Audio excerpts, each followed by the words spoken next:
considering.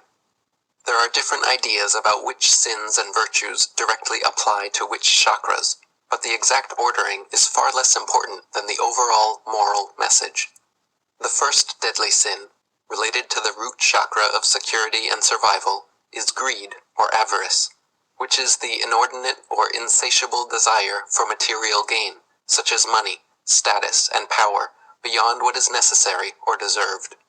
Greedy people may increase their material gains through such a vice, but they will never make any spiritual gains, or succeed in developing the first heavenly virtue, generosity, which naturally appears once one renounces and repents the sin of greed. Generosity, also known as charity or largesse, is the virtue of being unattached to material possessions and sharing selflessly.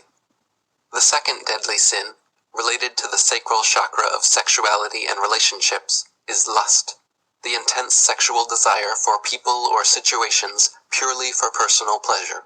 The wanton ejaculation of our most sacred life-giving substance is ill-advised and a subject too deep to delve into here, but suffice to say, anyone serious about improving both their physiological and psychological well-being should try to abstain from masturbation and promiscuity. By doing so, and effectively renouncing and repenting from the sin of lust, the heavenly virtue of chastity naturally arises. Chastity is sexual purity, achieved either through celibacy, through tantra, and/or a loving partner. The third deadly sin, related to the solar plexus chakra of willpower, self-discipline, and self-esteem, is sloth.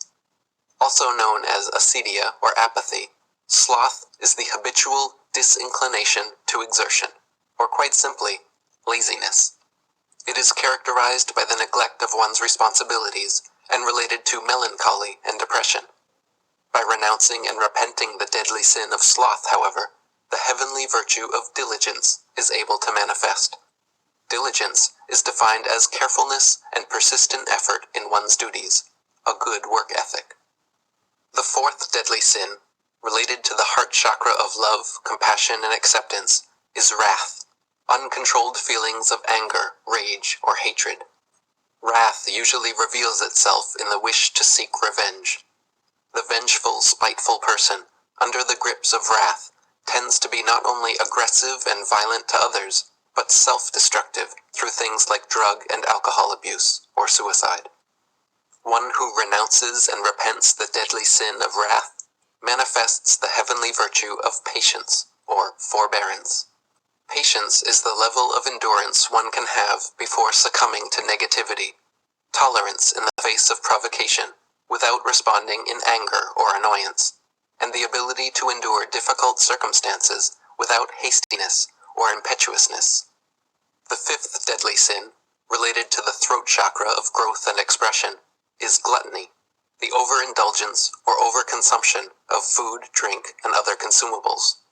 The so-called fat acceptance movement might as well be called the gluttonous entitlement or addiction acceptance movement. Once a glutton renounces and repents their sin, however, they can begin to develop the virtue of temperance.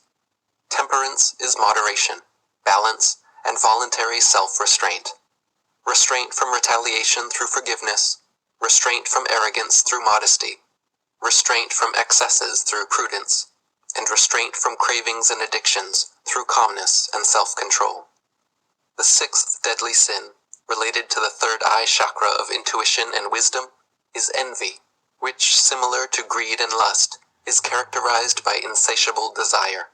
Envy is sadness or anger at seeing another's good fortune, resentful covetousness towards the possessions or traits of someone else. Once fully renounced and repented, however, the sin of envy transforms into the virtue of gratitude. Gratefulness or thankfulness is the feeling of appreciation felt and shown for one's life and to the givers of kindness, help, or gifts.